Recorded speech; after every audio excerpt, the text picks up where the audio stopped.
Okay, 3, 2, 1. Welcome to the Is This Entertainment Podcast. We have a special guest today. Big day. This is big news. This is the first time we've all three been in the same room in, I can't say. It's what, 2005? Yeah, and we're not in the same room. 2005? Yeah. We have today a special guest, our former bass player, Mike Colasar. And whatever. Welcome, Mike. Welcome. Hello, welcome. Thank you for having me. Yeah. Doing great. Thanks for being here. Oh, I had to clear my schedule like weeks in advance to make sure I was here, but here I am because we all have so much stuff going on right now in the world. Hey, it takes a while to edit this thing. Yeah, it probably does. But yeah, you make an excellent point. Yes, we all used to be in a band together, 15, 20 years ago, 40, something like that. Yep. Yeah, 15, what is it, 15? When did we play? Yeah, 2005 was the Jillian's show, and I feel like that marked the end. That was the greatest show. Is that our last show? Yeah. I think so. Yeah, we had another one scheduled, but then somebody decided to bail for the show. Oh, yeah. That's right. Let's not talk about that. Look, let's be honest, I was 1 foot out the door already. Oh, yeah? I didn't know that. You were only 1 foot in the door in the first place. That's true. Look, I wasn't the best committed bandmate, all right? I'll say it. But you showed up. You showed up. Your little guitar and song and dance. And Yep. You played. You performed the hell out of it. Yep. Look, I acted a fool, and we had a good time. It was fun. Yeah. Yeah, Jacob was the serious one. All the rest I of us was were just trying to way- be like, hey, we're in a fun band. And Jacob's like, I'm making this my life. Yeah, I was too serious. This is my art. Are you guys familiar with the Shins? Yep. No. I saw them play at Headliners probably like 2004, something like that. And it was like their main dude, gosh, I forget his name, but it's like James something, I think. He was like intensely serious, and there was like a 3-minute pause in between every song for him to do something, change the tuning, grab a different guitar, something like that. In between every single song, the bass player and the other guitar player and the drummer would just like joke around on the microphone. And I was like, this is a really weird dynamic because this guy over here is very much, everyone pay attention to my very important words. And everybody else was like, we can't believe we're getting paid and we're going to drink later. After that album tour, they put out one more album, and then he fired everyone from the band and hired a whole new band and kept the name and just kept going. And I think that's funny. That was an exact replica of what we did, because it would be Jacob never wanted to do any crowd banter in between songs or whatever. It'd always be me saying stupid shit or you saying stupid shit or whatever. And Jacob would just be all serious. I was in a different band. We were all in a different band, I think is what. Yeah. We all four of us were in a different band. Yeah. 100%. Yeah. Mike, what I don't know the machinations of the band early on. Just real quick before we jump into the BY specifically, what made you want to be in a band? Okay, that's a really stupid question for me because I started playing music because I was going to be in a band and not the other way around. Ooh. So what happened was at the time, so I was thinking of Born Yesterday in 3 parts. There's part A, part B, part C. Part A is all Jacob. Jacob was doing his own thing called Born Yesterday for a while, if I'm not mistaken. Jacob? Excuse me. I was playing on my own with like just acoustic at the open mic at Twice Told. And recording music. I just gotten out of recording school and came back home to Louisville. And that's where I met up with Ryan, who is a great songwriter. And he was playing at the open mic too. And that was actually the beginning, was me asking Ryan okay, so to there play. wasn't. Okay, so I guess there's only. Okay, we'll call that part A then. Mm-hmm. So to fit my scheme. So I was in part B is when Born Yesterday actually became a full band instead of just Ryan and Jacob. And at the time I had a guitar. I didn't play the bass at all. And Ryan said, hey, I'm in a band and I play the bass, but we really want a bassist. Do you know how to play the bass? And I'm like, I don't, but I know how to play the guitar, so I'm sure I could figure it out. It's the same thing with less strings, right? And so I went and got myself a bass and started playing the bass. And then literally the only time I've ever played the bass was when I was in Born Yesterday. And I wasn't very good at it. Yeah. Like Wow. I couldn't sit up. If you had me like go on a stage and like jam with other musicians, I couldn't do it because it's like, I only know how to play Born Yesterday songs. I don't know how to. I think we were all like that. Or White Stripes, Seven Nation Army or something. The only real musician is Ben, who could actually probably jam with somebody else. Like, we're not those kinds of musicians. Yeah. So wait, so you knew Ryan before the band? Yeah, I went to Y'all high were school buddies. with Ryan. Gotcha. And in high school, he didn't even play the guitar for a long time. He only played the piano. And he's one of those guys that never actually had any formal training. You just put him in front of an instrument, and 2 seconds later, he's just playing all kinds of crazy shit. Like, he's one of those natural musician types. Yep. But he also was like, he didn't really think of himself as a musician for a while. He thought of himself as a writer. So he wrote poetry. And when I say poetry, like thousands of poems. And he would just turn those into music. If he should have just, instead of becoming like a musician frontman type of person, if he probably could have worked down the career of being a songwriter for like other bands and stuff, because he just had this massive catalog of music that he had written. And you could go through, he'd have binders like this thick, and you could flip through it and be like, hey, what's this song? And he would instantly remember, oh, that song, and he would just start playing it because like he knew it. Like, he didn't have the music written down or anything. He just knew every song by what it was. He was ridiculous. He's probably written hundreds of songs. Yeah. He could probably do something like, even now, Ryan, if you're listening for some reason, probably do something in Nashville or something. There's careers for songwriters like that. You've got a lot of talent. Yeah, that's how I got in the band. It was just literally hey, we need someone to play the bass. You want to play the bass? And I'm like, yeah, okay, I'll play the bass. And we had a drummer too that came in, Ben Lovely. Yeah, I think we met him. Did we meet him there too, as well, at Twice Told, the old coffee shop? I think he joined the band not less than a month before I joined the band. But how did we find Ben? And I think was that how we found him? I think you met him. I don't remember because he was already there. I think he was a guy that just came into Twice Told also. I wish I could remember. I think that's what it was, though. I think he played guitar at Twice Told and sang. Yeah, I think so. Like that. And then you found out he was a drummer, and he's like, hey, we need a drummer. And he's like, okay, I'll play the drums. Yeah. He was fun. It was because he was in another band where he played the guitar. Something Crown. He liked way better than Born Yesterday. Yeah, like he was like a real guitar player. Yeah. Yeah. We had a combination of songs from Ryan, like a select few picks of Ryan songs that like worked with the band dynamic, and then songs that I had written as well, is how I think it started. And then later, Ryan decided he couldn't do it anymore. Actually, Ben quit first. The other Ben? Ben went to grad school. And so I think he ended up going to UK. And so I'm leaving. And so I'm going to Lexington. So we can't be the band now. Is that how I ended up playing drums that one time? I think no, because that was really early in our career. I think it was just that something was wrong, and Ben had a thing where he was going to be out of town for a week, but we had already booked the show, so it was like we didn't want to cancel the show, but we needed a drummer. And Jacob's like, I got this friend Ben, he plays the drums. Do you play the drums? I can fake it enough to. That was at that place on 4th and Oak. Yeah, the Rudyard Kipling. Yeah. Yes, the Rudyard. Is it still there? Yeah.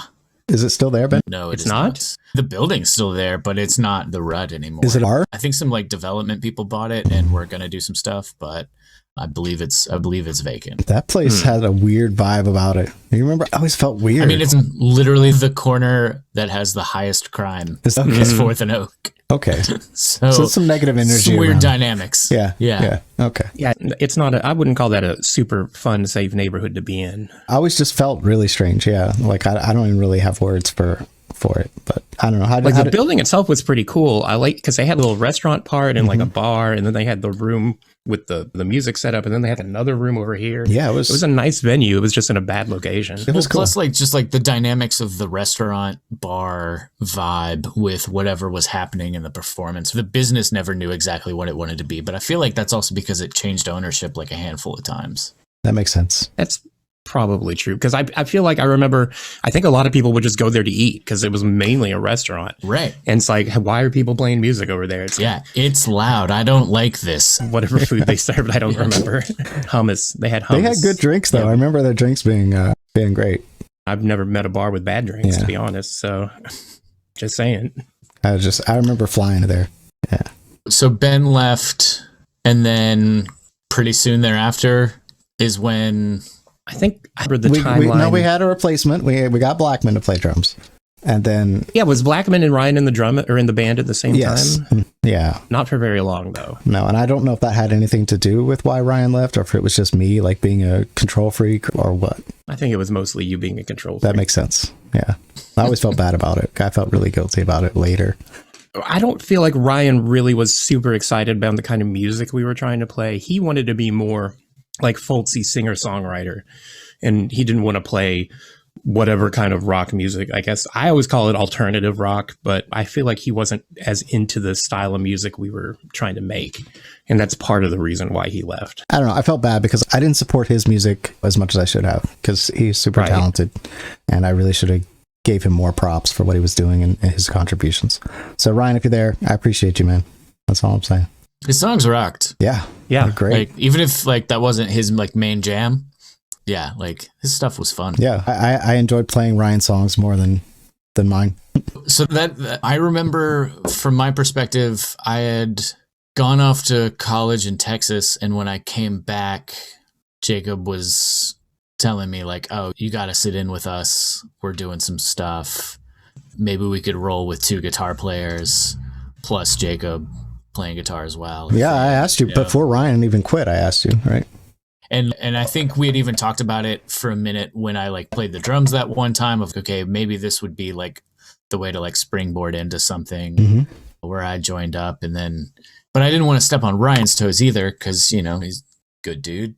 And then plus I was going to U of L and doing all kinds of stuff there. I wasn't in a place where I felt like I could commit to anything. And then like slowly that kind of whittled away and we found a way to make it happen.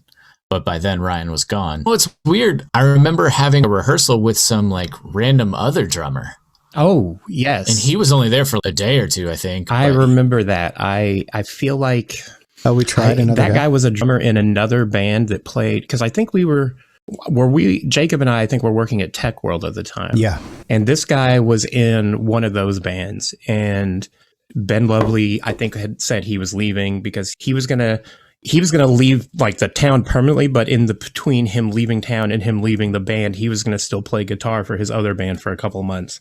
And so he was leaving to go do that. And we needed a drummer because it was another one of those situations where we have a show booked and we don't have a drummer, so we got to get somebody to come in.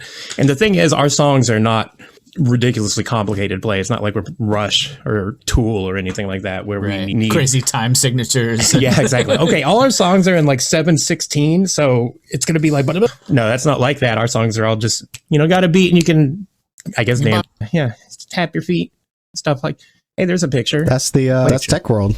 Oh, hey, that is Tech Yeah. World, right? Oh, nice. Yeah. Is that us playing, or is that just some that's random just band? Some random band, but this venue was like the coolest venue. It had the shortest ceiling ever, though. Yeah. You can't really tell from this picture, but if you're standing on the stage at Tech World, you could put your palm like flat up against the ceiling like this. So From the stage, yeah.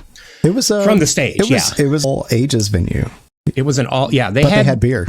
They had beer, but they had certain nights where it wasn't all ages. But they did a lot of all ages shows, a lot more than any other venue I remember in Louisville. Yeah, it was so fun working there, and that's like where I was introduced to a lot of heavier music. That's where I found Sub Method, which is like still one of my favorite things to listen to.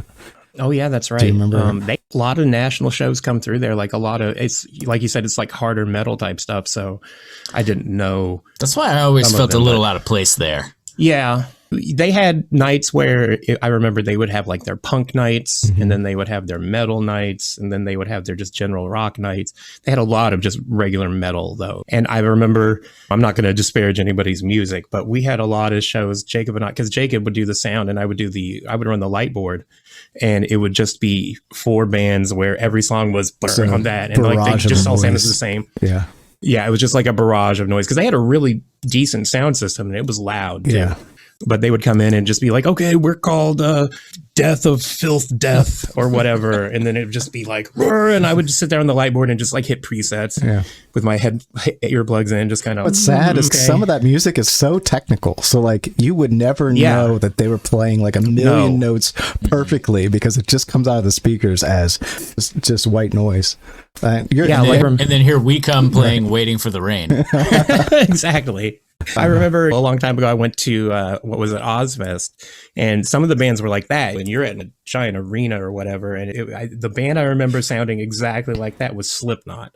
And I know Slipknot they're not bad, but that's exactly what their show sounded like. You couldn't hear any differentiation between guitar or vocals or anything. It was just static. That's all you heard from the speakers for 45 minutes. And it's just, I don't understand people who like that music. Well, speaking of hardcore bands, Ben's brother was in, what was the name of it? Surviving Thalia? Yeah, Surviving Thalia, Nemesis. Nemesis, that's what it was. Oh, Nemesis. I remember Nemesis. Yeah. They were tight. They were great. Yeah. Shout out to... You could hear individual notes. I remember that. Yeah. I think that dynamic led to what I think was the greatest joke we always did, which was right before playing, like, either Waiting for the Rain or, oh gosh, what's that one song?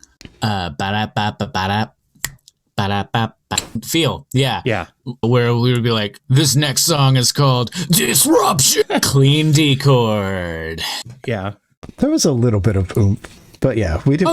Some of our songs definitely had some kick to it, but I just really enjoyed that joke specifically. Right, yeah, because we would play shows, especially when we would play at like Tech World or something like that. When you're playing, like trying to get 4 bands together on a ticket, you're trying to get bands that don't necessarily sound exactly the same, but can flow together. And there weren't a lot of other bands to choose from that sounded like we did, because we couldn't play. It'd be like 3 of those hardcore metal bands and then us. That would be people are like, what the fuck is this? People are leaving like halfway through the first song. Like, I came here to hear people yell, and what is this? We were I feel like that was one of the biggest detriments for us. And what's weird is I wanted to do more of that. Like, I wanted to scream more and do more of that stuff, but I didn't know how to write that music. But yeah, and we started getting there, like with Envy and things. It started to get heavier, but for the most part, we were like alternative pop, if anything. Kind of I think like emo. My musical influences at the time, I was listening to a lot of just like in life during that time. I was probably listening primarily to Dave Matthews Band, Jimmy Eat World. Yeah. Those are probably like the top 2. With obviously I was always listening to the Beatles. That's always happening. And then like Weezer. Perfect. So yeah, but I feel like in my mind, in general, I wanted to do more like acoustic-y, like Dave Matthews Band stuff, but then on the other end, like more like weirder sonic stuff with Jimmy Eat World, and not so much in like in the emo realm, but definitely with more just like playing around sonically with just just like more interesting stuff from a like notes standpoint. Not just 2 guitars, a bass, and drums. Or at least just like getting like really into some like effects and like playing around with just not so much like looping, but beat boops, you know what I mean? I mean, on a side note, you and me are starting to do that a little bit, I think. I could be wrong. Did you listen to the new song that we did, Mike? Oh, no, I completely did not listen to it. But I will listen to it today. I promise. Sure. I promise I will. If you've listened to the podcast, it's the intro. It's the intro. Yeah, oh, okay. Yeah. I haven't actually listened to your podcast. I've only heard like little clips of it on Facebook. He's going to have to listen to this one. It's just funny to mention. Speaking of Beatles influence, like we did a whole podcast on that as well. Oh, okay. I'll have to go back and listen to it. Yeah. We posed Sgt. Pepper versus Pearl Jam's 10. Which one is a better album? Which is an argument that should never be made. No. What's your vote? On 10 over Sgt. Pepper's? Are we talking about better as in just overall a better album or more influential on the face of music? Because I don't know if you could even answer that second Which one do you like more? I probably like Sgt. Pepper's better, to be honest. If I had to pick which one I've listened to more, I would go with Sgt. Pepper's. Yeah.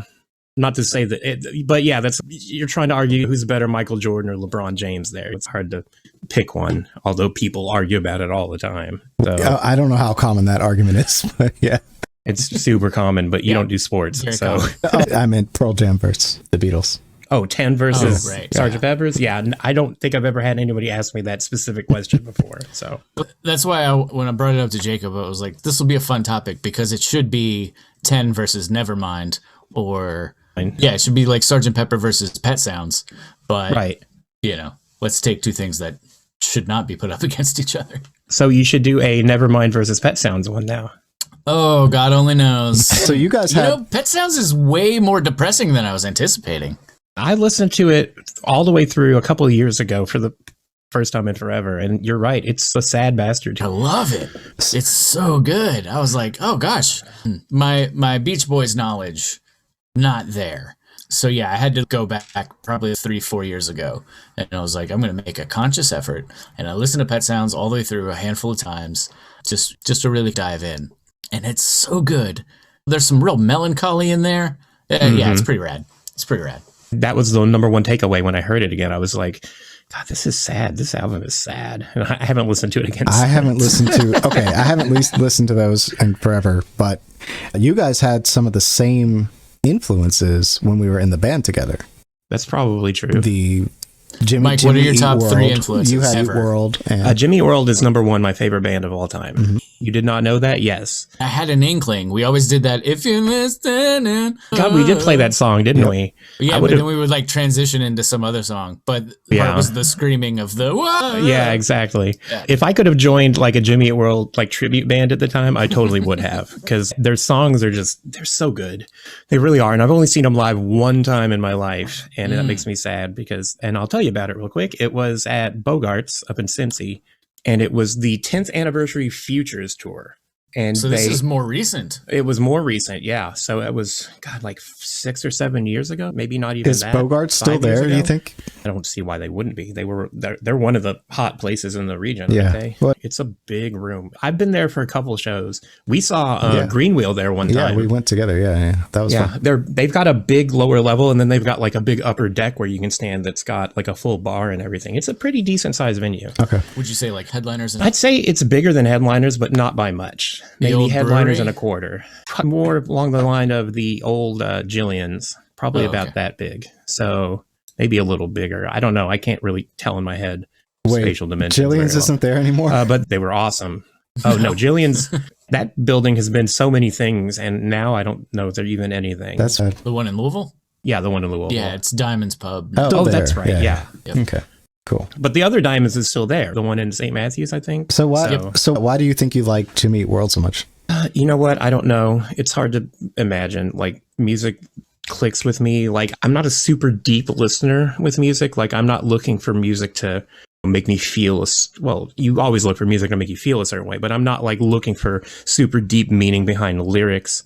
Not to say that Jimmy Eat World doesn't have deep meaning behind their lyrics. Maybe they do. I'm just not the kind of person that goes and tries to seek it out. It's not my, this music's really speaking to me in this very specific way, and I like their groovy tunes, man. And that's kind of just how it was. Yeah, I feel the same way about Foo Fighters. I really like Foo Fighters, and I think Dave Grohl's the first one to tell you. I think I saw an interview with him even where he said something like, "Our songs don't really have any meaning." Like, people would come up and like, "Oh, your songs were so meaningful to me," and he's like, "That's weird because we just thought it sounded good and we wrote it and we played it and that was good." So I think they've gotten more. As they have gone, speaking of Foo Fighters, as the longer they've gone on in a career, they've gotten a little bit more, I don't know what word I'm looking for here, but their music has definitely changed. It's not just the hard rock like it used to be back with Everlong and the Color and the Shape album and all that. But I don't know, I just like music that sounds good more than anything, more than whether it's meaningful or not. Yeah. Which is why Jacob didn't like me very much, because Jacob's Born Yesterday songs are so deep and meaningful. And I would say they were not deep and meaningful. I would say they were all about breakups. Yeah, that's true. We were already halfway to being an emo band. Yeah. Then the heavier stuff that I was starting to write, I think, was getting deeper, but we didn't quite get there. I don't think. My musical influences obviously we covered them in the podcast a little bit with Pearl Jam. That was a huge influence for me, and actually Hootie and the Blowfish was a big influence, and I think that's probably where like the cheesy songs came from. And then as it progressed, what was that band that I always say, Stabbing Westward? I don't know why I love that sound, but it just sounds so cool to me, like just sonically. There's like kind of a Nine Inch Nails. I think part of the issue, and this is all coming to my head right now, but if we had potentially been a little older, or if there was another avenue, I think we naturally drifted toward the heavier, like trying to make our stuff heavier than maybe it should have been, for 2 reasons.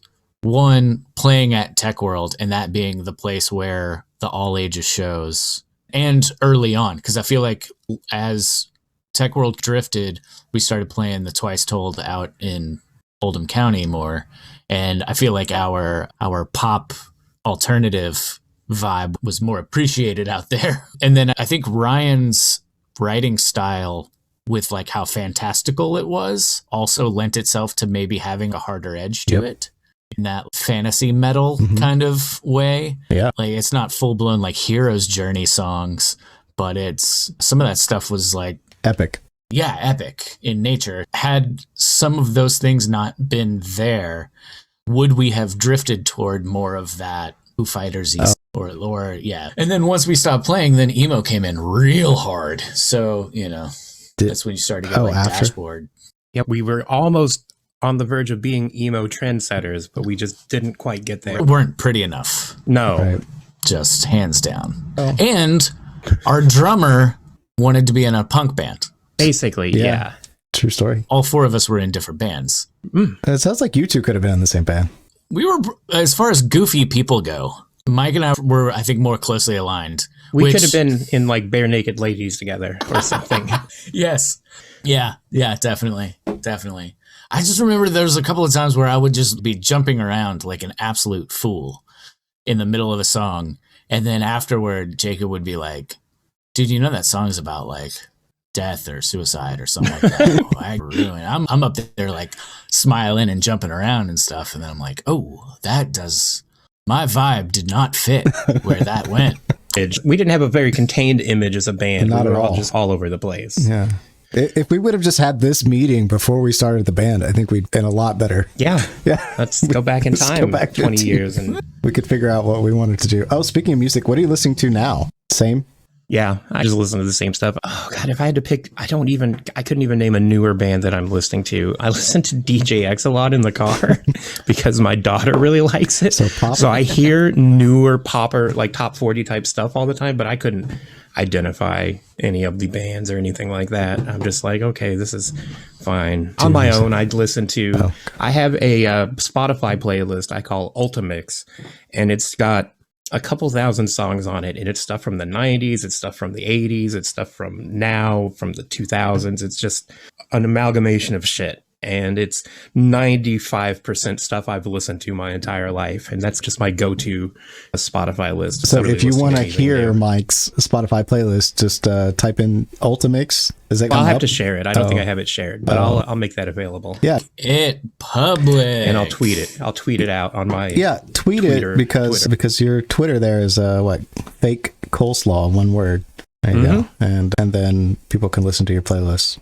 I'm a terrible social media user, so don't expect tweets every day. No, but just for this purpose.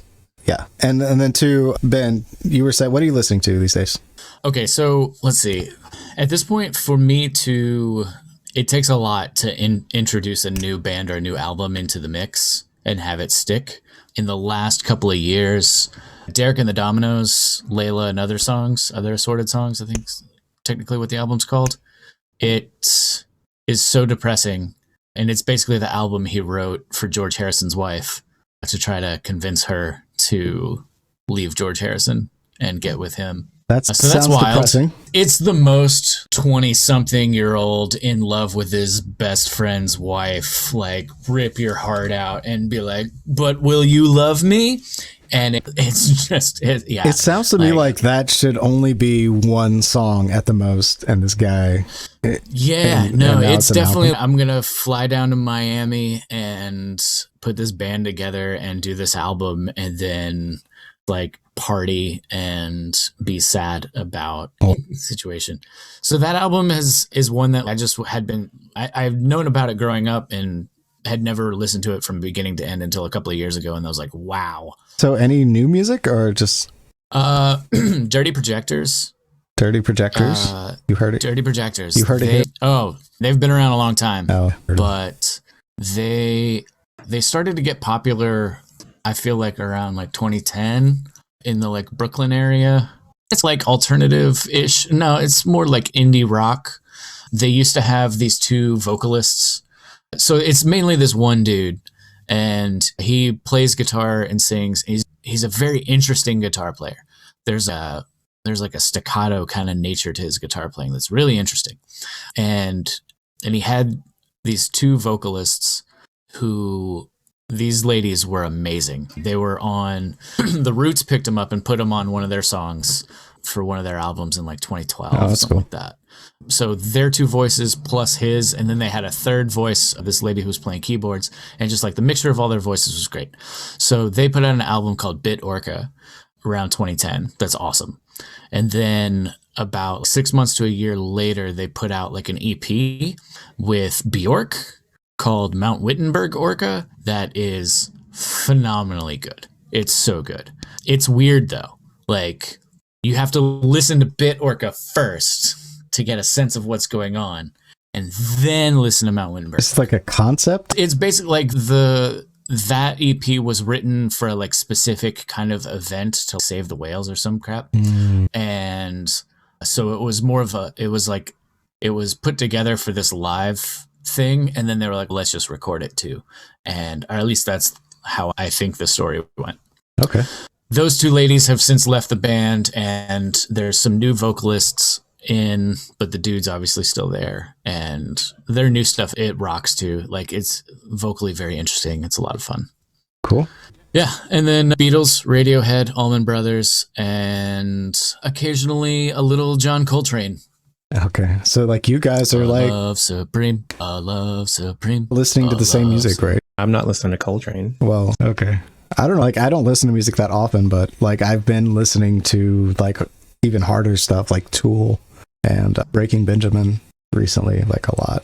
Yeah. Like Tool just came out with an album called Innocuous or something like that. Like before all of this, right before all this stuff hit. So it's creepy and weird and awesome. And those guys are so talented and make music in like the complete opposite way that I make music, where they like practice and make the song 100% perfect and different time signatures and all this stuff, and then they record it live, which is like the opposite of how I'm making music now, or we're even making music. Like, we just record something and then loop it and hope it works. Yeah. You have some of these pictures. Okay. So this was just the venue. This is the venue we started playing at a bunch because we worked there, which was pretty fun. This has been, we rehearsed in my family's attic, which was, I think this at the time might have been my bedroom. It had a bed in it for a while. I don't remember. Yeah, I think you moved to the basement. I remember the first show. I feel like we had to kick your time, sister out of her room a couple of times. Yeah, that seemed to happen a couple of times. Yeah, I remember, I think the very first practice I ever went to, this was before Ben, it was in the basement, and that basement is so small. I can't believe we could get a drum set in there. It was a terrible room, and it was weirdly like narrow and long. Mm-hmm. And so it was not an ideal place to play music. Like, we couldn't stand together to like stand around the corner while we were practicing. Yeah, that was a weird space. That was fun though. I remember, I think there's a song I wrote down there in the basement that we never played. Me and you last time. Did we ever play last time? Like, it seems like I remember recording it with you or something. That name sounds familiar for a song. Yeah, it was like an edgy. I don't know if we ever played it. It was like an edgy emo pop song, but like we never played kind of. Yeah, there's a coleslaw at the Tech. Is that Tech World? Looks like. Yeah, that's at Tech World. Yeah, you can see the ceiling, closed ceiling. Oh yeah, the drop ceiling. Yeah, that was. I really enjoyed. I liked playing back then. I really liked playing there because the sound system was so great. Yeah, the sound was great there. I liked the crowds at the Twice Told Oldham County more. I feel like those teenagers really dug what we were. I feel like if they were coming out to see us at a Twice Told in Oldham, they actually wanted to see us. They weren't just showing up to Tech World on a Friday night, right? Like they do. See, no, I think it was the people who were already going. I think this was Oldham County kids who were already gonna be at the Twice Told. I just think that our music fit them a little bit more. That makes than sense. It fit the Tech World crowd. Outside of the people that we brought. Speaking of the Oldham County Twice Told, there's a recording of us playing live, and I think what I'm going to do is extract the songs from it and maybe put it on the band. There is a Born Yesterday Bandcamp page, and so I'll probably put the songs of that on here, and I'll just make them for free for everybody. So if anybody wants to hear what we used to sound like, you can go to the bornyesterday502.bandcamp.com. Wow. Yeah. Now, is there any way to get that onto the Spotify's? It's certainly possible. I'm not sure that I feel comfortable. Like, it's just not my best. It's not our best. It's just, but for sure for now. But it was a piece in time. Yeah. I'll work on it. I'll see if I can clean it up good enough to get on Spotify. I have some of the studio recordings on a, what's it called? On a SoundCloud page somewhere. Hopefully you can post that. I'm going to tweet it right now after the show. I'll remember to tweet. I'm going to write tweet on my notepad, and good. Speaking of the All right, I will do that later. speaking of the So original, there's the original lineup. the original lineup when I used to have hair. This is Ryan here. This is the most talented songwriter I know right here in the front. And then that's me in the second spot, and then Ben Lovely, who played drums at the beginning, and there's Mikey back there in the back. That's me, yeah. I remember, go back to that picture with the four of us, because I want to talk about it real quick. I remember specifically, and I don't remember why, but you told me for the image, because we have other pictures from the set somewhere, and I don't remember where they are. I probably have I them think I somewhere, told everyone, but go ahead. Yeah, go ahead. You told everybody to, yeah, you're right. You told everybody to wear like a different, unique outfit, and you had a plan for all of you, including yourself. And then we show up for the photo shoot, and I'm the only one that did it. And so everybody else is just wearing like a shirt and jeans. It looks normal. And I'm over here wearing this weird black thing. I remember that outfit, and it had like gold dragons on the front of it. That's awesome. I don't even remember where I got it. I don't want to say it was silk, but it was like almost a Japanese style type of outfit. And so I'm wearing that, and everybody else is just wearing like shirt and jeans. And I'm like, oh, cool. Yeah, I look think great. Didn't we go shopping for all of us or something? I don't know. It was crazy. I was like, you had this whole. I was trying to like put Limp Bizkit West Borland plan where you had one guy in the band that was just a weirdo, and you wanted it to be me. No. And that was what we talked about, Was and it? it never really went anywhere. Yeah, I would never do that to you now, and I'm really sorry. Oh, thanks. Please forgive me. I'd be more open to do it now, though. Yeah. So West Portland sounds awesome. Yeah. Haven't thought about that guy in ages. Well, did it all for the cookie. I haven't thought about him until his name just came out of my mouth, to be honest. So Wild. This is a fun picture. We did this at the studio. This was, who knows when this was. It seems like Ben was there at some point, right? So we could have all been in I there. distinctly remember being so tired and laying down on the floor and playing Waiting for the Rain. I remember Empty you laying room. down on the floor a few times playing songs, to be honest. Yeah, I was lazy, but Yeah. yeah. So we just didn't have, what is the word I'm looking for? Like a cohesive goal. If we just would have said, hey, let's try to become this or be this, or what do you want to do, and try to put it all together in a thing, we might have got to the next level, because that last show we did at Jillian's was really good. I poured my heart out on that one. Nobody really wanted to make decisions, and then you would just make decisions by default, and we would just be like, yeah, that sounds fine. This was a fun show too. Look, Yeah, that was fun. Ben was at work. Yep. Took a little break from work to play. You're even wearing your name tag. I'm even wearing my name That's tag. awesome. That's awesome. That was fun. That was fun. There was actually a good chunk of people in the audience there, I remember. I know we played a couple shows at Kentucky Kingdom. One of them was where they did that thing where they were like 200 bands in one day or something like that. It was that one because I had worked was all throughout the night. Yeah, because they had done it a couple of times, Okay. and this one was like, this was the one in front of the pool, though. This was the one in front of the pool. Yeah. This was the stage in front This of was the big one. Yeah. Technically the biggest show we ever played. I think so, just because You there was count everybody in Hurricane Bay. Yeah, if you count A ton of people there. Yes. there were a lot of people there. Because me and Ryan played a show here where we were on the stage. Were you in the band, Mike? I was not at the band. I was possibly the only time I saw you guys live before I joined the band. Yeah, and I was like remember that using the show. synthesizer and everything, like on the guitar. Yes, you were using the synthesizer, and you had you had the guitar with the synth hookup on it. Yeah. And I think Ryan had a keyboard. I think he was playing bass, but maybe he had a keyboard. Yeah, he was playing the bass, but I think he had a keyboard, and he played like the intro to a song, and then he would start playing the bass. Yeah, it was Wild. It was a totally. Which stage was that? I bet it was in like Northwest Territory. No, yeah, it was the one. It was the amphitheater, the one with the regular stage or whatever. No, the Looney Tunes Amphitheater. Yeah. The Looney Tunes Amphitheater. Yeah, Yeah, that was fun. About that. Yeah. Okay, I think that's all I got here. Whoops, I just closed the picture. Yeah, those are the pictures. So if you got to watch this on the screen, that was us. Born Yesterday, 502.bandcamp.com to hear some of the old songs there. Tweet that out. I'm surprised this is going so smooth. Sometimes me and Ben have some major hiccups, or I do, and then Ben has to fill in. Yeah. So anything else? To rant about hamburgers? I have thoughts on pizza that I we can want to go share. into- Good. Go in there. All right. Get in there. Okay, so this is based on the last 2 weeks ago, your podcast, where you were talking about what kind of pizza you get, and you said you like to get Domino's, and you If I'm in the mood for filler pizza. Yes.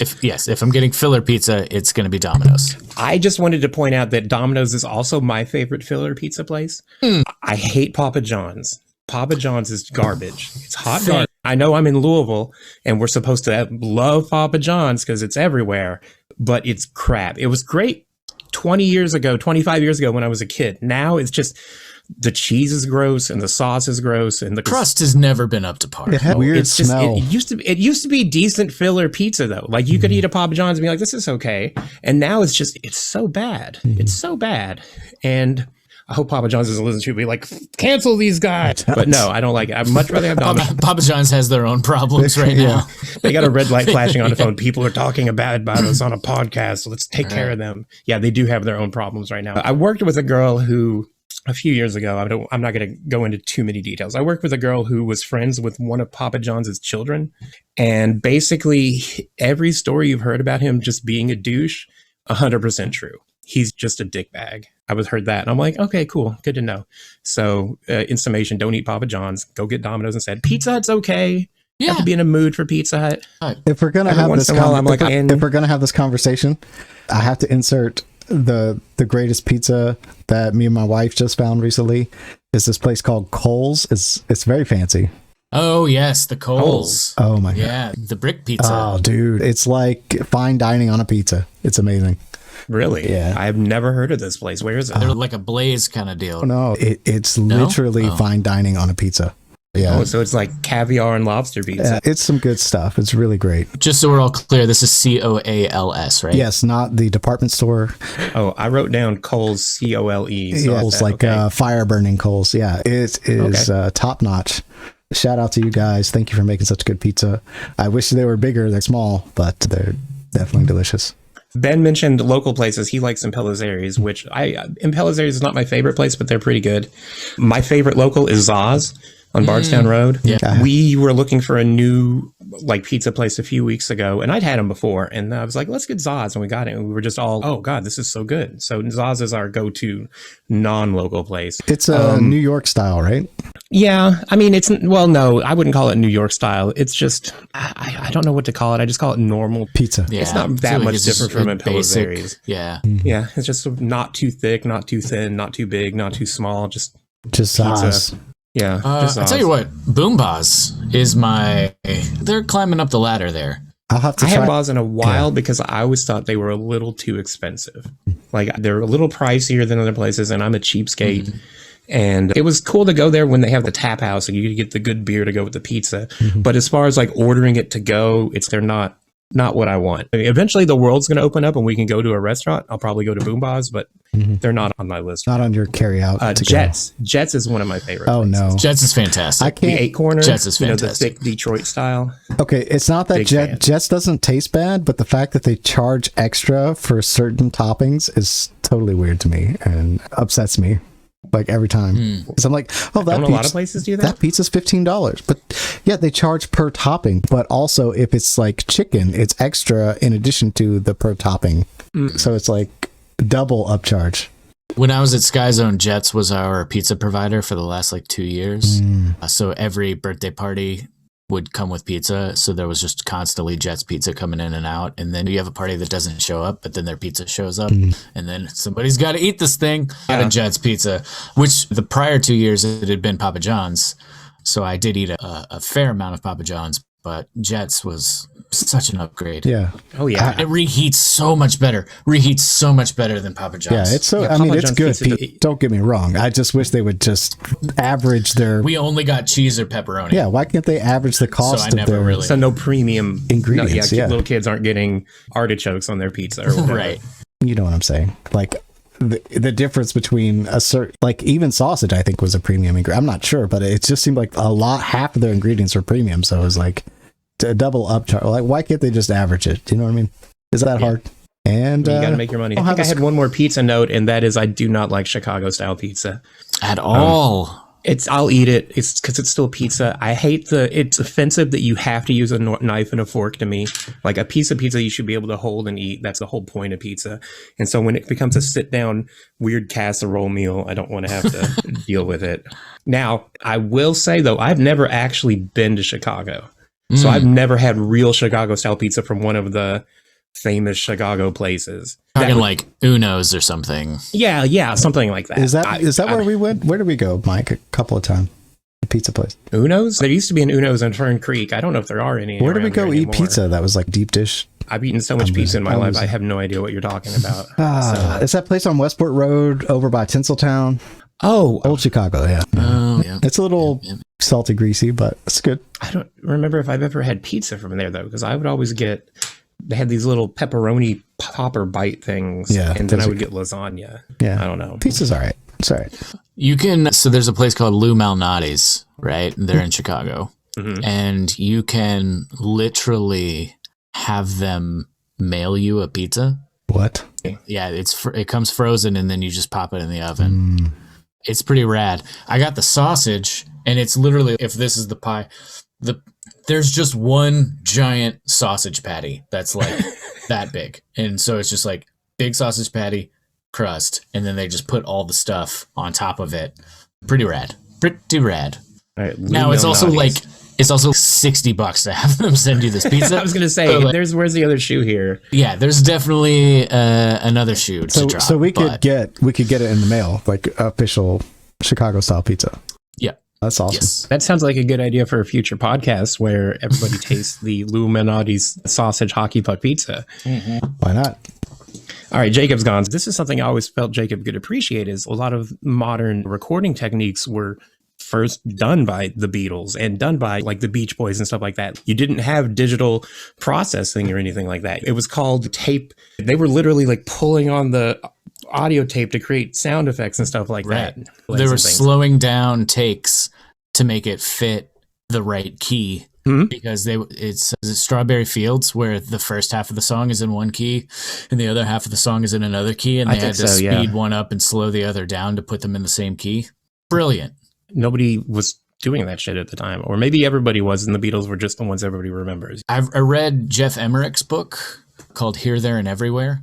He was basically like the lead engineer for the Revolver, Pepper, Mystery Tour, and half of the White Album until he quit in the middle of the White Album because everybody hated each other, and he was like, this is a toxic environment, I'm leaving.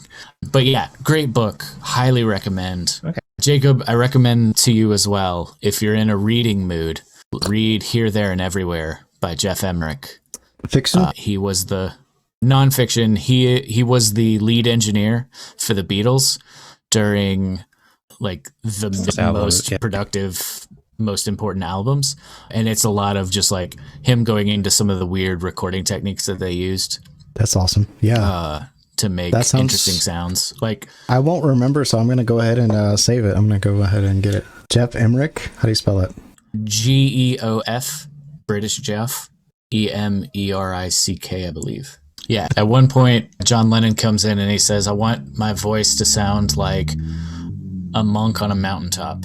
This is while they were recording Tomorrow Never Knows. And then he just went off to lunch. You got to get the Ricola filter. So they had an amp where I think the speaker spun inside. Mm-hmm. Yeah. I can't remember. What are those called? Like, they are called rotary cabinets. But they have a nickname too. They're the Leslie cabinets. That's what they use. Leslie, that's what I was looking for. Yeah, which you can now simulate with the click of a button. You know, good times. Of course. Yeah. About while you were gone, that the Beatles had a lot of stuff happen. Now it's literally just like a button you push. And there they had to physically move equipment around in certain ways to get the sound. So yeah, it's wild, man. Music technology is weird now, man. It's like AI, just hit a button, like it mixes for you. now people can like record albums on their cell phones. Yeah, Just that's true. walking around hitting that little app with the beats going, oh, I got the new music now. Yep, new mixtape. All right. So, Mike, how old is your daughter now? She's 8. She's 8. Okay. She's so 8? in 10 years, let's call it 8 years. In 8 years, she's 16. She's Dad, I want to learn how to play the bass and be in a band. What are you going to tell her? Tell her absolutely, of course. Okay, Yeah. but what kind of tips are you going to give her? What are you going to Oh be like? God, like, she should be you're the gonna- last person telling anybody tips. You're gonna put her through like a whole School of Rock situation? Oh no, I would definitely not do that. I would tell send her her. up to the Maxwell. See, I feel like my Go band rock. experience is not the same as a lot of other people's bands experiences because everybody in our band was for all intents and purposes pretty chill. and we weren't super big. And so once you get to a certain level as a band, you start having other people, maybe shady people, trying to influence you for their own nefarious means. And lucky for us, we never got to that point. No, we were the only nefarious, shady people around. So our experience was a lot more laid back. But if she actually were to join a band and start maybe getting more successful and having other people come around trying to get her to do stuff, I want her to just hopefully be smart, use your head, and don't just say yes to people. And this sounds like I'm doing some sort of like anti-sexual abuse thing, but no, what I mean is just don't just sign anything if some guy comes up to you and says, "Oh, here's a contract where you make some money. Why don't you just come sign over here? I could make you a star." So in the whole like being a parent realm, at this point, she's 8, so she's definitely heard the Beatles, right? Oh yeah, definitely. Like she's pretty well versed. A lot of the Beatles can be characterized as children music.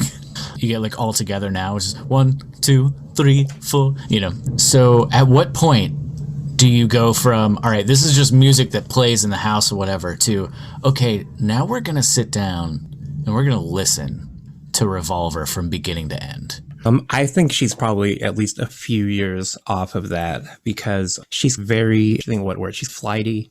Okay. She doesn't have the attention span. She doesn't really have, even at 8, she doesn't really have the attention span for that kind of thing. If I were to tell her we're going to sit here and we're going to have the TV turned off and you can't look at your tablet and you can't look at a book and we're just going to listen to this music for 45 minutes, she would probably say, 30 seconds in, I'm bored. Can we go do something? So she's not quite to that point where we obviously can just listen to music. I don't normally listen to music just listening to music. I'm usually doing other things. Right. But if I had to, if somebody told me, held a gun in your head, okay, you got to sit down and listen to this album for 50 minutes, I'd be like, okay. And I'd sit and listen to it and think about it. But yeah, she's definitely a few years out from that. And I don't necessarily think it's her. I think it's more of just the condition of the world. Because like our parents would complain about us watching too much TV or playing too many video games right now. And now the complaint is, oh, everybody's on their phones or their tablets or whatever. And it's just how it is. And the cat's out of the bag. There's nothing you can do about it at this point. We're not going to go back to making our kids stay outside pushing a hoop with a stick anymore. It's just the weight of the world has come down upon us. And now we're looking at our phones all the time. And it just is what it is. So gotta get them dopamine hits. Yeah. Exactly. Got to get the dopamine hits. You got to crush all the candies and do all the Sudokus and all that stuff. So whatever you do on your phones, read all the Reddits. You got to upvote all the Reddits. To scroll. Keep scrolling. Yes. And then how much T-Swizzle are you listening to these days? T-Swizzle? Yeah, she got you on that Taylor Swift. Oh, T-Swizzle. Oh, I was going to bring Taylor Swift up, wasn't I? Whenever it comes on the radio, I hear it. And I have a very specific complaint about Taylor Swift.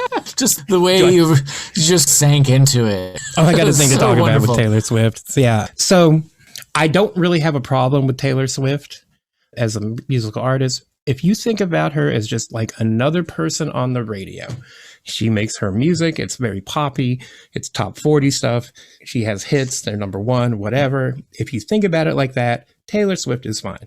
My biggest problem is there are a lot of people out there that think that she's a complete musical genius and is the second coming of Christ and that her music is the best and her shit doesn't stink and that she's just amazing. And I'm just like, she's average. She's so boring and average. She's talented enough, but it's not like she's the greatest guitarist ever. It's not like she has the greatest singing voice ever. Who does? I don't know. Wait. I mean, are you trying to compare her to Aretha or something? Obviously not. But I feel like there are so many people that just live and die by Taylor Swift, and it bothers me. She's not a musical genius. That's my point. She's not a musical genius. She's a marketing genius. I'll tell you that. She has some really good people out there that are running her business for her. Those are the people that should have been running Born Yesterday. So that's just my biggest problem with her is that if she were just fine and everybody just listened to her like a normal band, that'd be fine. But there are just people that are crazy for her and I just don't get it. But I'm sure there are a lot of other bands out there like that. Taylor Swift is that she's a marketing genius. Yeah, I guess that's my problem. Yeah. She's a marketing genius. She's a personality, I think, is what happened. Yeah. But that's the thing. Anytime I've ever seen her in an interview, she's just so dull and like vanilla. Like, and her music is just dull and vanilla. And it's, oh, she was writing guitar songs when she was 12 years old. And I'm like, she doesn't sound like she's actually matured any. Her songs all sound kind of the same. Like, all the new ones I hear sound the same averageness of the ones I heard when she started out. So it's, I don't know. I think I'm going to get all kinds of shit. People are going to be like, you I'm not saying I hate Taylor Swift. That would involve people listening to our podcast. So. Well, all the people that listen to this podcast now are going to be tweeting at me being like, you hate Taylor Swift, I'm going to come to your house and kick your ass. I'm like, this is the thing that, like, I don't know if you know, I have a whole nother brand with Get Songs Done that where I'm exploring these. Music is all about 4 chords, and it has been forever. And I think the majority of the population just doesn't understand that it does not take that much to make a song. No, it doesn't. But you do have certain bands whose, you know, whether it's marketing, because I know marketing plays with a lot of different artists. They look for their people and their genre, and they have their own image. Like, say, Billie Eilish, for example. Like, she has an image, and she's selling that image, and her music is fine, and Taylor Swift's music's fine. But it's like they have this certain particular image, and sometimes I have a problem with it, and sometimes I don't. And Taylor Swift, I guess I don't really have a problem with Taylor Swift. I just wanted to bitch about her because people talk about her so much and I'm tired of it. You have a problem with the machinations around Taylor Swift. That's kind of it. And it's more of the Taylor Swift myth. The Taylor Swift myth, yes.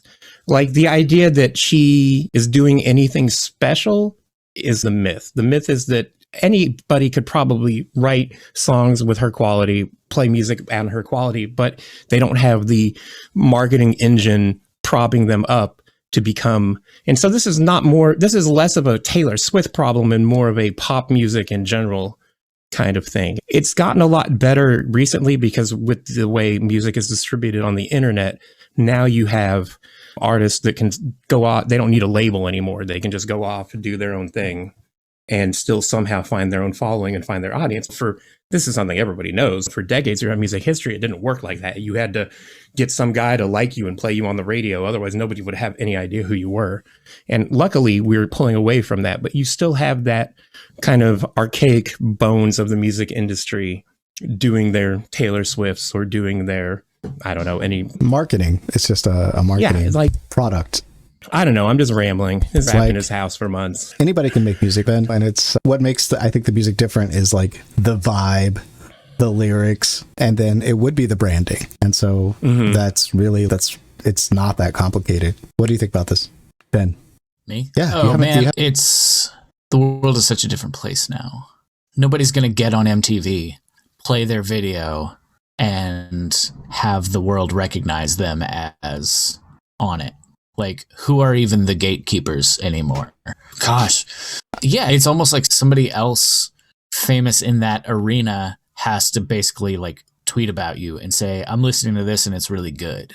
That's the age of influencers. Yeah. So it's just so fundamentally different. And you don't need widespread appeal anymore, except for someone like a Taylor Swift, or you've got people who are aiming for that gigantic widespread appeal, but you can get very specific of like, all right, the audience that I'm targeting are people who like this, and there's enough of them to support me, and I don't have to appeal to this mass broad audience. I can just appeal to people who like math metal, which is cool. Math metal? Yeah, like metal that's all just super mathy. Yeah, like Tool or something. Okay. Tool yeah, exactly. Yeah. I always think of Rush when I think of math. Which is almost the reason we started this podcast. Because we're aware of that, but we don't really, does that make sense? Is that why we started this? Wait. Why did we start the podcast? Oh, goch, I don't know. No, I really thought it was to help. It's a part of it was to help get our music out there. Oh, yeah. Yeah, we thought it would be a fun way to put something out. Which is why you talk about pizza and Marvel shows. That's right. Yeah. There's a little bit of music. Diversifying. Yeah. Talk about what we want to talk about. It's our podcast. And not yours. Huh? Oh, I'm sorry. I'm making a joke. People might get that. What is it from? There's these 2 drag queens that do these YouTube videos called Trixie Mattel and Katya. And they start every show like that. This is our show where we talk about anything we want because it's our podcast and not yours. That's funny. Then they go into it. Okay. Nice. Good times. All right. If you had to put a bow on the Born Yesterday experience and what that was for you, because that was probably like 2001 to 2005 for you. Yeah, that was probably about it. Yeah. I'm pretty sure I was 21. I was 21 in 2001, and I think I was 21 when I joined. That's the equivalent of 4 years of college or 4 years of high school, which are important years for everybody. If you had to put a bow, college. Yeah, if you had to put a bow on that experience for you, what would that be? Would I do it again? Yeah, absolutely. I would do it again. Would I do things different at the time? Probably a little bit. Like we said earlier, if we'd had this conversation before we started, the band might have actually been a little more successful than it was. It was a learning process. It was fun to me. We talked about everybody was in the band for a different reason. I just liked hanging out and playing music with people that were cool. I say friends. I didn't really know you until the band. I guess I knew Blackman before, but I didn't, and I knew Ryan before, but I didn't know Ben Lovely before. And so it was like meeting new people, having fun. Just if you can have fun and somehow also become successful, then I feel like you've won life at that point. Now, I'm not saying that we necessarily won life, but we had a good time doing what we did. I don't know if I have a really big takeaway from it other than that's just some people. I feel like you see bands, I was just about Taylor Swift earlier, but they try to make music from a purely commercial standpoint. I happen to be good at music, so I'm going to try to make music so I can make money and become successful. And that would have been like a tertiary reason for me. If we happen to be good and become successful, that'd have been cool, but that wasn't the primary reason for doing it. Like I said, it's fun to hang out and make music and have people watch you and like you. And that was like the big thing I got out of it. It was fun to stand up on stage for an hour and maybe people like us, and that's cool. Yay. And they did. Like, we had fans that we didn't realize we had. And maybe this podcast is a way we'll show up if people are searching for us, because we were played on the local radio show a few times. And people voted for us every week, apparently. Yeah. I don't even know how that worked, but we got played a lot. Yeah. Mud. We were number one several weeks in a row. The DJ Mud, he let us know that, and he was a fan too. Mud was a fan. I remember that. Yeah, so Jacob, I feel like your identity was wrapped up into Born Yesterday more so than mine was. Certainly, I don't want to speak for Mike. Why don't you do yours first, and then I'll wrap it up. Yeah, like on the whole, I had a lot of fun. I got to learn some songs and get up on stage and jump around like a fool, and we had a good time. And sometimes there was a bunch of people in the audience and they really dug it. And sometimes there weren't that many people in the audience and it was whatever. But I had a good time doing it. And it's really the only band I've ever been in. And I had a blast. So yeah, I think fondly on that time. And yeah. But I also know that I didn't put into it as much as the two of you did. And one, I apologize because that's not fair. And two, yeah, as with any, I guess, 20-year-old, you're getting pulled in a lot of directions, and I was trying to do a whole bunch of things all at the same time and at varying degrees of success. Yeah, I had a good time. I appreciate that time, and yeah, that's all I got. Yeah, no, I had decided I really wanted to do music. I think it's like just seriously, after we both went to me and Ben went to a performing arts high school. So we were shown people that had actually made a career out of theater and musicals and those kinds of things. And like music has always been near and dear to my heart, obviously. And I wanted to make music for a living, and I wanted to do it a little bit out of spite because the music that was being taught to me was like a certain way, a certain genre. And I just wanted to just do it. And I don't know why I thought I could start a band. Honestly, looking back, like there's no reason. Like I wasn't that good. I wasn't that good a singer. I wasn't that good a songwriter. I was none of those things, but I just wanted to express myself. And yeah, I was definitely more serious about it because of that. I just wanted to do it, and I wanted to do it like for a living. I thought it was possible. I was serious about writing songs. I had written songs when I was in school for audio production. So I was writing songs out there, and I was like, man, it would be awesome if I could play these. And that's really where it started. We went over this already. So after seeing Ryan, like that was really like, oh man, this guy can really write songs. If we could get in a band, we would be the shit. So that's where it all started. And it went down that path of what we talked about earlier. And, I wish I would have had more of a cohesive vision, honestly. Like, even though I was serious about it, like I wish I would have had just a little bit more of a vision and a little more like financial common sense to make sure that we were making money, because we could have got more money And I was just so bad at it at the time. We were all young and there was nobody to lead us. Like, it's like you said, we needed somebody to be like, here's the thing you need to do next. And we didn't have that. So we were all just flying by the seat of our pants. And yeah, that's all I got. Like now it's more, I want to make music that I can show to my kids if I ever have any. Like that's where I'm at now. And to sum it up, thank you for being in the band with me, because there's no reason really, like, Mike, why you should have been in the band. Like, I was probably too mean to you. There's no reason you should have stayed in the band. Ryan, I don't know why he joined the band. He was way too talented.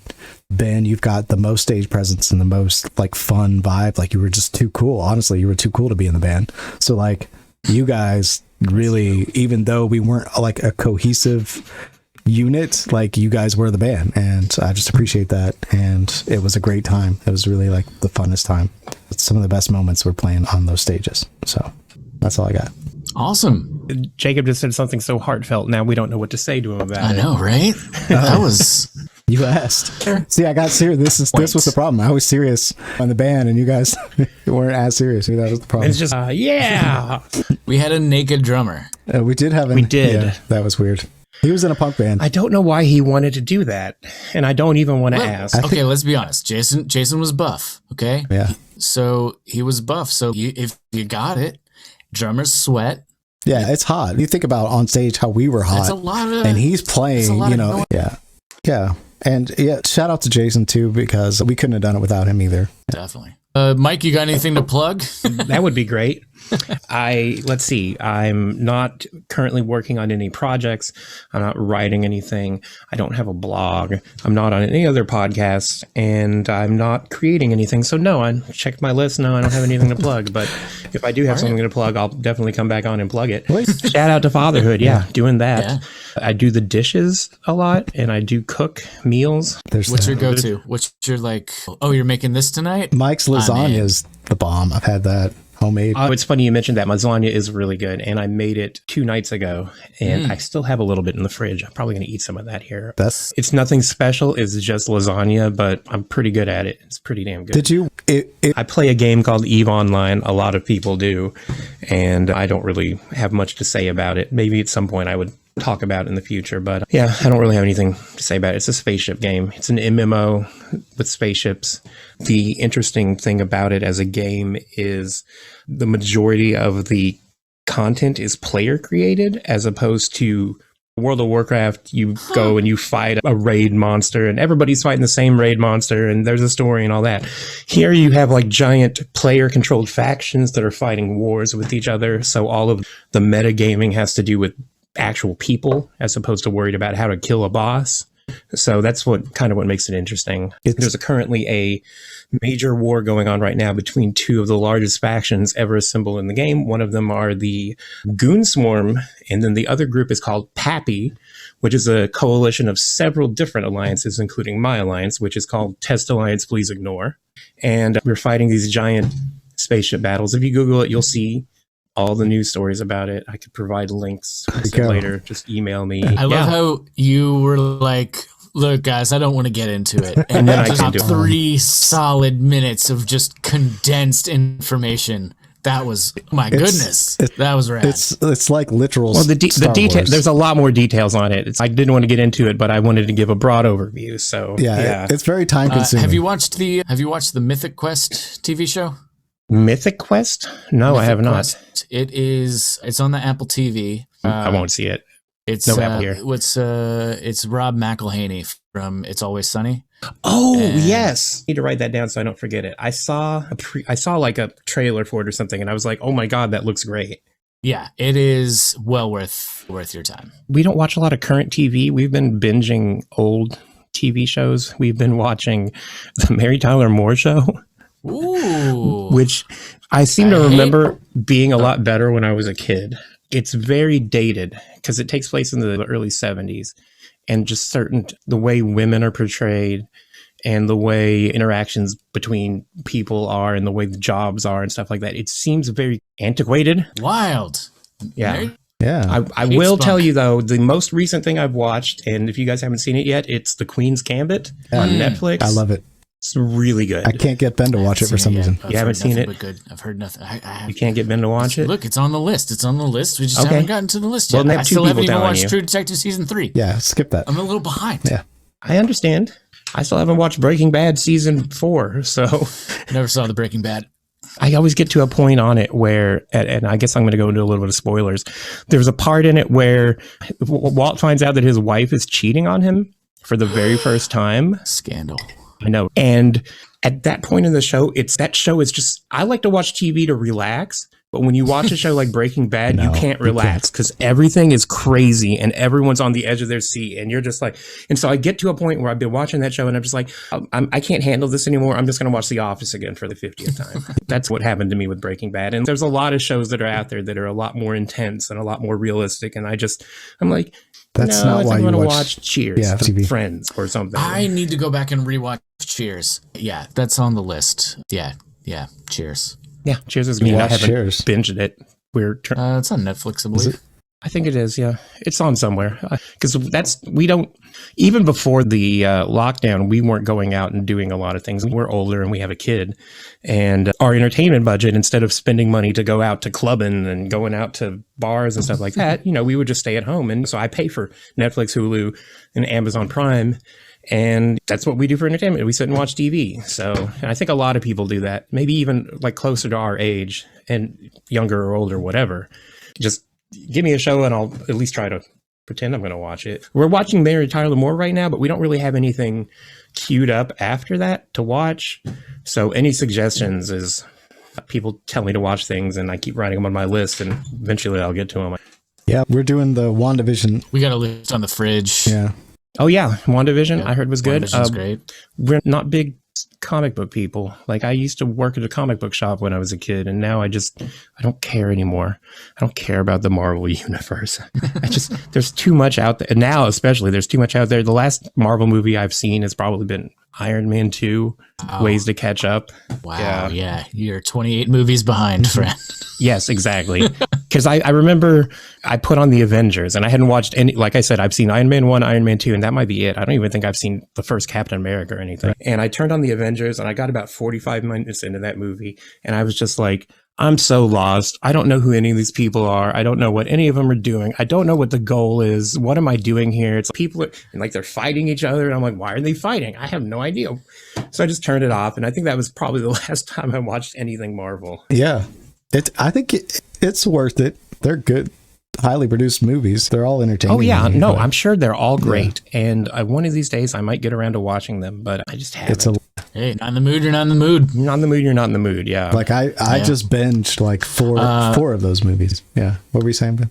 Just to go back to The Office, because you mentioned that as one of your go-tos. Mm-hmm. The Robert California years. Mm-hmm. Yay or nay? Yay. Super yay. Super yay. Super Robert yay. California is one of the funniest things they've ever had on that show. It's brilliant. His presence, he lights up the screen, and James Spader played that character perfectly. So good. And he's literally insane. And when you watch the Robert California years, you see him just going crazier and crazier as the show goes on. Because he starts off and he's the new boss and he's a little weird and intense and nobody really knows anything about him. But the more you learn about him... He was at least competent. Yes, exactly. But the more you learn about him, the more you're just like, oh my God, this guy's just a whack job. He's a whack job with all the confidence in the world and he just does things. They got James Spader to play the boss? Yes. Yeah. Wow. After they had this rotating... The first one was Will Ferrell. He was the boss for a little bit and then... that didn't work out very well. So they just kept having other people be the boss. And then they ended up settling on Andy being the boss for, I think, until almost the end of the show, right? Yeah. But they ended the show with Dwight. I'm not going to say that I think The Office was better after Michael Scott left, but it's not as bad as people It's not say as bad. It was. Yes, I agree. You got to see the other characters have a little bit more, because the episode didn't have to revolve around Michael anymore, so you could have other people do weird, funny things without having to, you always had to have this Michael A plot going on. So I could talk about The Office all day. Yeah. So you have to have another podcast. There's a lot you could do a whole Office podcast. There's so many seasons of that show. How many? 9, I think it was. Is that it? Something like that. And Michael's was, the last one was 7, or was it 6? 6. I don't remember now. Yeah, I think I may have watched the first 5 or something with you, or something like that. I think that might be right. Yeah. The first season was weird because it was just basically a 1-for-1 with the British one. They're worth a watch, and we don't watch them that often when we rewatch. In fact, a lot of the rewatches we've done, we just started season 2 because everything's so different between season 1 and the rest of the show. Like the characters hadn't really been fleshed out. Like it was being, like I said before, it's being based on another show, and so it's a little bit more of that show than its own thing. But once it gets into its own, it really takes off, and it becomes definitely a good show. Okay, so we wrapped up the Born yesterday. We got The Office. We got big pizza takes. Yeah, we got pizza takes. And thank you, Mike, for being a guest. This has been fun. It's been fun having a guest. Thanks for having me. I'll come back Mike. anytime. I don't have to talk about Born yesterday. Obviously, I'll talk about whatever you want. Just tell me ahead of time so I at least can know what I'm going to say. Right. Cool. Yeah, and I think that's going to be. Is that it? That's the end? Yeah, that sounds great. Maybe I'll play a Do you Born. have like a sign-off thing you guys say? He says bye. Yeah, at the end. Maybe we can play like a Born Yesterday song on the outro here. That's a good idea. Just for the record, make sure you follow Fake Coleslaw on Twitter. He posts once a year. And thank you guys. I appreciate you, Mike. I appreciate you, Ben. And, Thanks for being here, Mike. Yeah. Thank you, Jacob. Thank you, Jacob. It's been a pleasure. Yeah, it's been fun and talking about the band again. It's been a while. So yeah, bye. Bye. We didn't do any sharing comments. It's fine. People know how to share stuff. Like and subscribe. Smash that button. Maybe do smash the like button. Thank you. What?